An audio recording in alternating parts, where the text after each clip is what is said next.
nous sommes tous payés, que les jours fériés tombent un lundi, un mardi, un mercredi, un jeudi, un vendredi, un samedi ou un dimanche.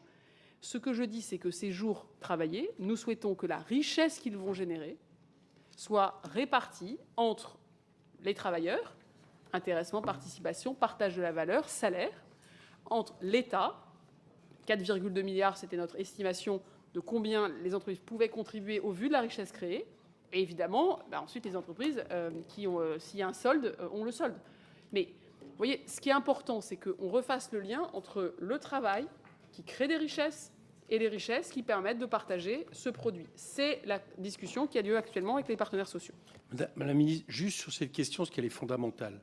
Quelqu'un qui gagne 3 500 € par mois au mois de mai, il y aura 2 jours de travail non fériés, enfin mai et Pâques, qui seront imputés. Cette personne gagnera toujours 3 500 € alors même qu'il va travailler 2 jours de plus. On est d'accord?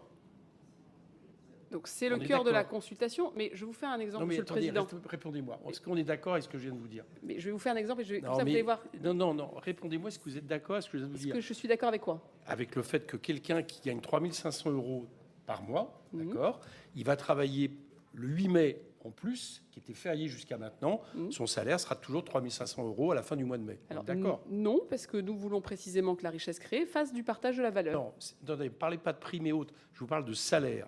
Le salaire ne tiendra pas compte de la journée. C'est la consultation qui est en cours, donc je ne peux pas vous dire comment les partenaires sociaux et les salariés... Après, je vais vous donner un exemple. Il faudrait qu'on trouve... C'est ce qui est prévu pour l'instant. Monsieur le Président. Non, mais... Il y a des années où le 1er mai, le 8 mai tombe un samedi, ou tombe un dimanche. On est aussi payé 3 500 €, même si on a travaillé 2 jours de plus. D'accord. Mais c'est important parce que... Ok, ça veut dire que... Alors, je vais vous le faire dans l'année. Quelqu'un qui gagne 3 500 € fois 12...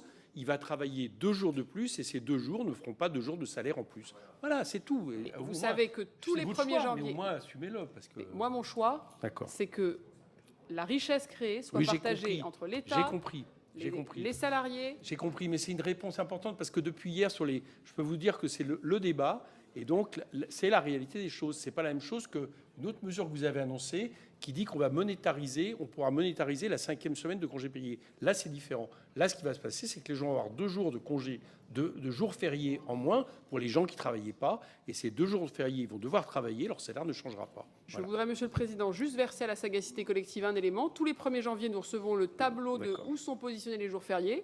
Notre salaire ne change pas si les jours fériés tombent plus souvent les samedis ou les dimanches ou s'ils tombent plus souvent les jeudis ou les mardis. Vous voyez ce que je veux dire. Jean-Pierre Bataille. Je vois précisément, mais notre salaire n'est pas défini au nombre de jours fériés effectivement travaillés.